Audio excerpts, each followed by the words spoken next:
দেখে কি আন্দাজ করতে পারছেন আজকে কি রান্না করব?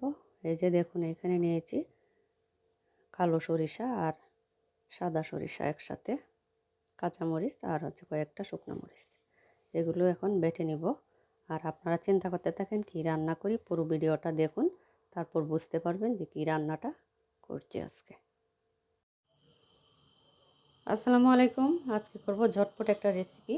দেখুন কত সহজ একটা রান্না, খেতে কিন্তু অনেক মজা। এখানে আমি দিয়ে দিচ্ছি সরিষার তেল। এটা কিন্তু সরিষার তেল দিয়েই রান্নাটা করতে হবে।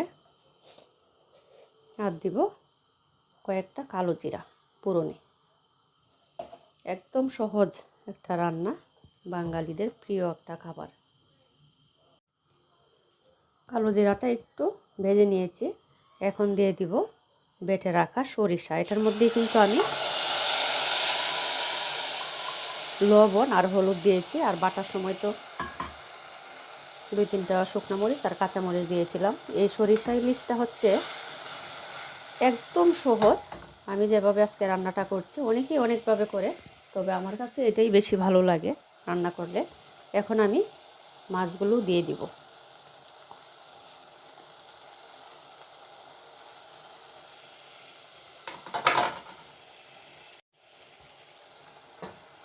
এখন আমি আর একটু পানিও দিয়ে দিব, কারণ এটাতে পরে আর পানি দিতে হবে না।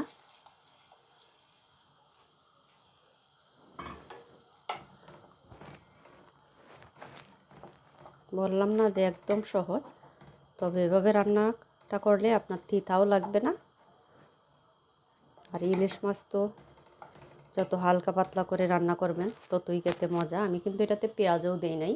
আপনারা পেঁয়াজ ছাড়াই একবার খেয়ে দেখবেন কেমন লাগে। ধনিয়া, তারপর হচ্ছে জিরা, আমি কিন্তু এই টাইপের মশলাগুলো ছাড়াই আজকে রান্নাটা করছি। একদম সহজ, খুবই মজা হয় এভাবে রান্না করলে। তবে ইলিশ মাছটা কিন্তু ভালো হতে হবে, না হয় কিন্তু আপনার সরিষা ইলিশ খেয়ে ভালো মজা পাওয়া যাবে না।